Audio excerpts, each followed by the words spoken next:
जंगल में बहुत ज्यादा गर्मी थी। सब पक्षी अपने अपने घोंसलों में खुले आसमान के नीचे बैठे हुए थे। रानू चिड़िया भी अपनी बेटी गुड़िया के साथ घोंसले में बैठी हुई थी। गुड़िया अपनी मम्मा से कहती है, मम्मा, बहुत गर्मी लग रही है। ये तेज धूप तो मेरे मुंह को जला रही है। अभी तो इससे भी ज्यादा गर्मी होगी, फिर हम कैसे यहाँ रहेंगे?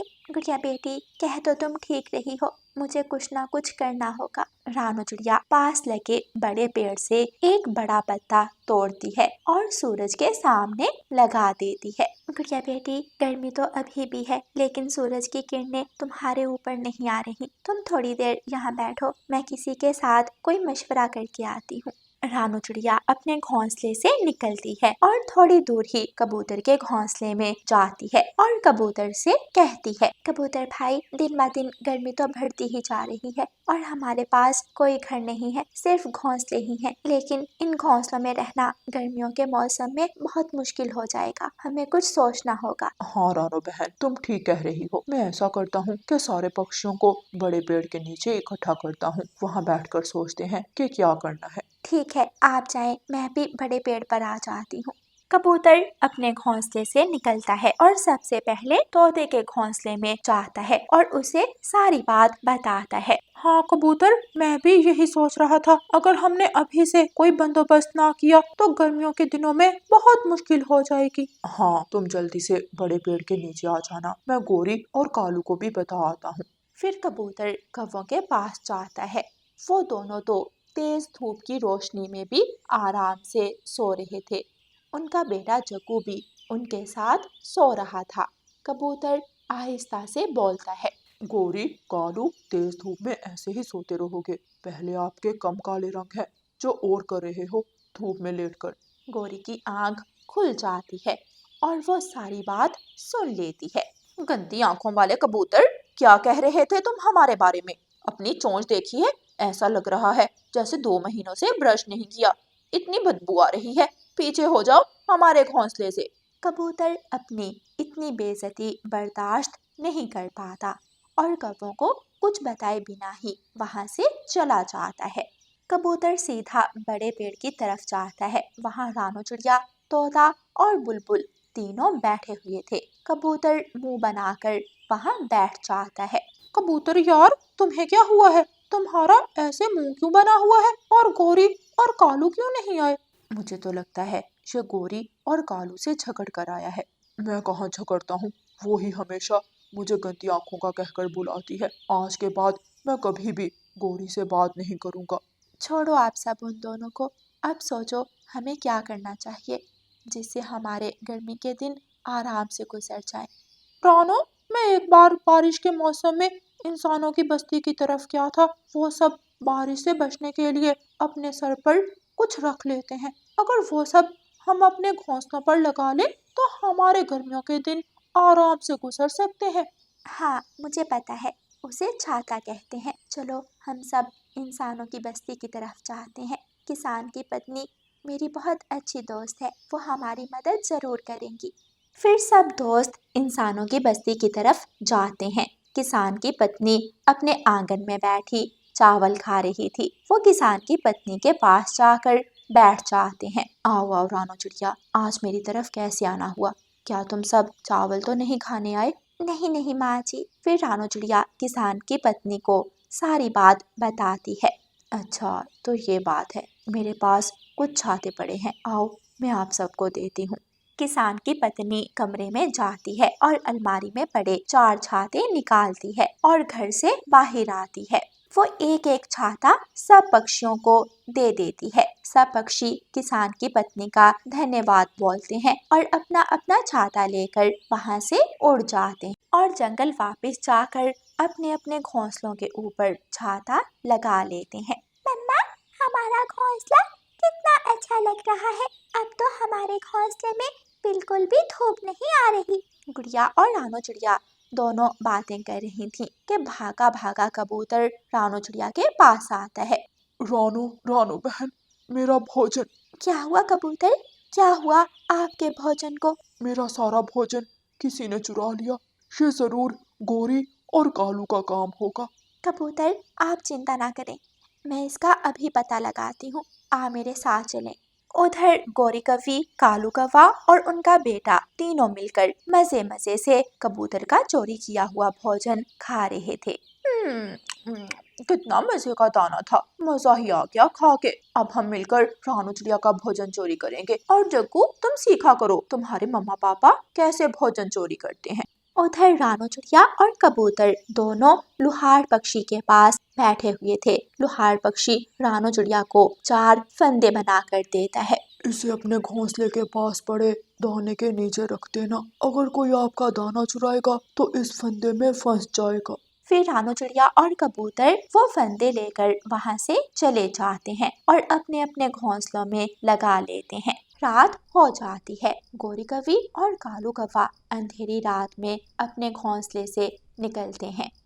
आज वो दोनों रानू चिड़िया के घोंसले में आते हैं। गौरी कवि जैसे ही भोजन उठाने लगती है, उसकी पूंछ फंदे में फंस जाती है। आह, आह, मेरी पूंछ, कोई मेरी मदद करो, मेरी पूंछ फंदे से निकालो।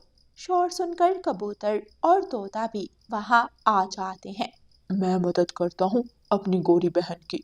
हाँ, मेरा कबूतर भाई बहुत अच्छा है, जल्दी करो कबूतर, मेरी पूंछ फंदे से निकाल दो।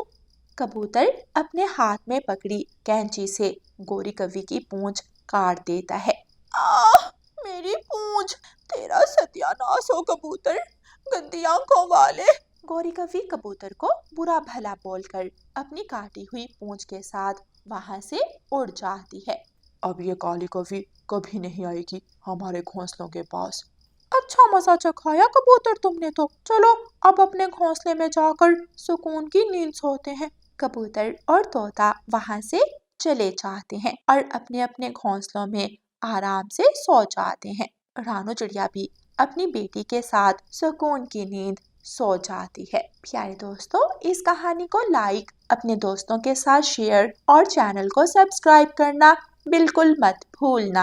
आपका धन्यवाद। रानो चिड़िया की ऐसी कहानियाँ सुनने के लिए YouTube सर्च बार में रानो चिड़िया की कहानी लिखें या फिर ये बटन दबाकर बोलकर कहें रानो चिड़िया की कहानी। जंगल में हर तरफ आग लग गई थी। सारे पक्षी उड़ते फिर रहे थे। कुछ के घोंसले जल गए तो किसी के बच्चे आग की लपेट में आ गए। सारा जंगल वीरान हो गया। वहाँ एक चील बैठी रो रही थी। मैं तबाह हो गई, मैं बर्बाद हो गई, मेरा परिवार खत्म हो गया, मेरे दोस्त सब खत्म हो गया, सब खत्म हो गया, मैं अकेली रह गई, बिल्कुल अकेली। वो जंगल चीलों का जंगल था। सारा जंगल जल चुका था। एक चील ही बची थी जो जंगल में अकेली बैठी रोए जा रही थी। यहीं साथ वाले जंगल में बाकी पक्षी रहा करते थे। गुड़िया मेरी तरफ फेंको। गुड़िया जोर से बॉल को हिट करती है और वो बॉल जाकर नदी में गिर जाती है। गुड़िया, ये तुमने क्या किया? बॉल तो नदी में गिर गई, अब हम कैसे खेलेंगे? मैं अभी जाकर मम्मा को बताता हूँ। कुकू भाई, मैंने कौन सा जानबूझकर गिराई है, वो तो अचानक गिर गई। कुकू जल्दी से उड़ता है और अपनी मम्मा के पास जाता है। कुकू की मम्मा घर के बाहर झाड़ू लगा रही थी। मम्मा मम्मा, आज फिर गुड़िया ने बॉल नदी में गिरा दी है, अब मैं कैसे खेलूंगा?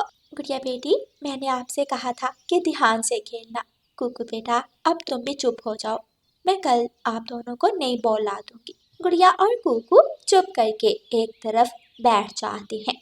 सॉरी कुकू भाई, मेरी वजह से आज फिर हमारी बॉल पानी में गिर गई। कोई बात नहीं गुड़िया बहन, आपने कौन सा जानबूझकर गिराई थी?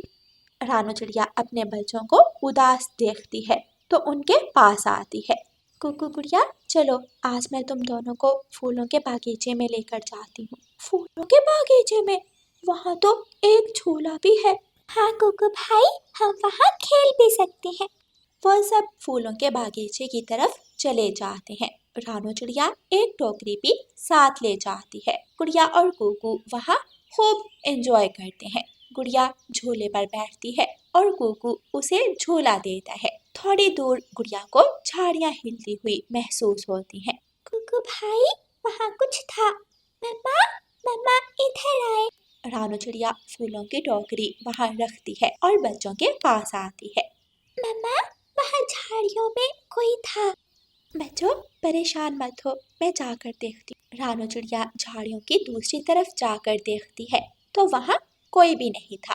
गुड़िया बेटी, यहाँ तो कोई भी नहीं है, तुम्हें कोई वहम हुआ होगा, चलो अब घर चलते हैं। रानू चिड़िया टोकरी उठाती है और बच्चों को साथ लेकर अपने घर की तरफ चली जाती है। वहाँ नीलो चील बैठी रो रही थी। मेरा परिवार भी कभी ऐसे ही खुश था। मेरे बच्चे, मेरे बच्चे। रानू चिड़िया वो फूल ले जाकर अपने घर के बाहर लगाने लगती है। बच्चे भी पास ही खेल रहे थे। गोरी कवि वहाँ आती है। रानो, आज फिर तुम अपने घर पर फूल लगा रही हो। तुम अपने घर को इतना सजाकर क्यों रखती हो? गोरी, तुम्हें पता है जब हमारी शादी हुई थी तो मैंने और मानो जी ने एक सपना देखा था कि हमारा एक सुंदर घर होगा जिसके हर तरफ फूल होंगे, खुशबू होगी और जंगल वाले हमारे घर को फूलों वाला घर कहकर पुकारा करेंगे। ऐसे कहते हुए रानू चिड़िया की आंखों में आंसू भर जाते हैं। अच्छा रानो बहन, जो ऊपर वाले को मंजूर, लेकिन सच ही तुम्हारा घर अब फूलों वाले घर से ही पहचाना जाता है। बहुत सुंदर लग रहा है तुम्हारा घर। यूं ही दिन गुजरते गए। एक दिन कूकू और गुड़िया नदी पर खेल रहे थे कि आज कूकू से बॉल नदी में गिर जाती है। ओहो, बॉल फिर से गिर गई। अब तो मम्मा हमें नई बॉल खरीद कर नहीं देंगी, मैं अभी निकाल कर लाता हूँ। कूकू आगे बढ़ता है। नहीं कूकू भाई, रुक जाओ। कूकू भाई। अचानक से कूकू नदी में गिर जाता है।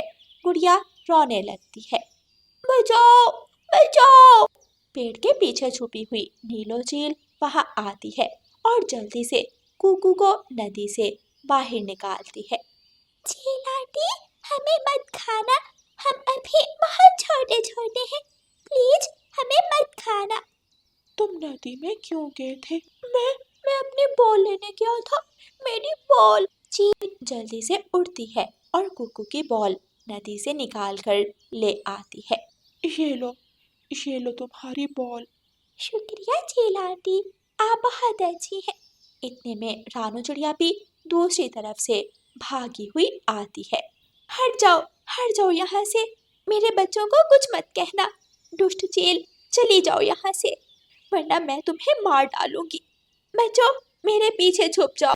मम्मा, मेरी बात सुने, चलो यहाँ से जल्दी। रानू चिड़िया अपने बच्चों को लेकर वहाँ से तेजी से उड़ जाती है। घर पहुंचकर गुड़िया सारी बात अपनी मम्मा को बताती है। अच्छा, बड़ी अजीब बात है, वरना ये चीलें कहाँ किसी की मदद करती हैं। और उस दिन झाड़ियों में भी यही चील थी। ये चील मेरे बच्चों का पीछा क्यों कर रही है? रानू चिड़िया अपने घर से बाहर निकलती है तो वो चील रानू चिड़िया के घर के बाहर खड़ी थी। चिड़िया, मैं बुरी चील नहीं हूँ, मेरी बात सुनो। मुझे गुड़िया और कुकू ने सारी बात बताई है, मगर आप हमारे घर। चिड़िया, मेरा परिवार आग की नजर हो गया। मेरा भी तुम्हारी ही तरह एक सुंदर और खूबसूरत घर था, 2 बच्चे थे। मैं बर्बाद हो गई। तुम्हारे घर को देखकर मुझे अपने घर की याद आती है। तुम्हारे बच्चों में मुझे अपने बच्चे दिखाई देते हैं। मुझे गलत मत समझना। चील रो रही थी। रानू चिड़िया की आंखों में भी आंसू आ जाते हैं। चील दी, अगर आप चाहो तो आप मेरे साथ रह सकती हो। नहीं चिड़िया, अगर तुम इजाजत दो तो मैं तुम्हारे घर के पास एक घोंसला बना लूंगी। मैं तुम्हारे घर की रौनक देखकर खुश रह लूंगी। फिर वो चील हर वक्त गुड़िया और कुकू के साथ रहने लगती है। वो उनके साथ खेलती और अपने पंखों में लेकर उन्हें ऊंचे आसमान में उड़ती। रानो, ये मैं क्या देख रही हूँ? तुमने एक चील से दोस्ती कर ली है? गोरी, वो चील बहुत दुखी है और किसी को कोई नुकसान नहीं पहुंचाएगी। ये नहीं हो सकता। चील चील होती है और ये चीलें कभी किसी की सगी नहीं होती। गोरी कवि जंगल के सब पक्षियों को जमा कर लेती है। निकालो निकालो, उस चील को जंगल से निकालो। चील भी वहां आ जाती है। निकालो, चील को बाहर निकालो। तुम सब मत लड़ो, मैं कल सुबह यहाँ से चली जाऊंगी। रात होने वाली है, आज की रात मुझे यहाँ रहने दो। गुड़िया और कुकू रोने लगते हैं। नहीं, आप हमें छोड़कर नहीं जाएंगी, आप हमारे साथ रहेंगी। हम चील आंटी को नहीं जाने देंगे, नहीं जाने देंगे। उन सब की आंखों में आंसू आ जाते हैं। अभी वो सब बातें ही कर रहे थे कि वहाँ दो बड़ी शिकारी चीलें आ जाती हैं। इससे पहले कि वो चीलें पक्षियों को नुकसान पहुंचाती, नीलो चील आगे बढ़ती है और उन चीलों को मारने लगती है। चीलों में बहुत लड़ाई होती है। आखिरकार वो शिकारी चीलें वहाँ से भाग जाती हैं। नीलो चील बहुत ज़्यादा घायल हो गई थी। सब पक्षी नीलो चील के पास आते हैं। चील दी, हमें माफ कर दो, हमने तुम्हें अपना दुश्मन समझा, मगर तुम तो हमारी मुहाफिज निकली। चील दी, आप हमारे साथ ही रहोगी। गुड़िया और कुकू खुश हो जाते हैं और नीलो चील उन सब पक्षियों के साथ खुशी खुशी रहने लगती है। प्यारे दोस्तों, इस कहानी को लाइक, अपने दोस्तों के साथ शेयर और चैनल को सब्सक्राइब करना बिल्कुल मत भूलना। आपका धन्यवाद।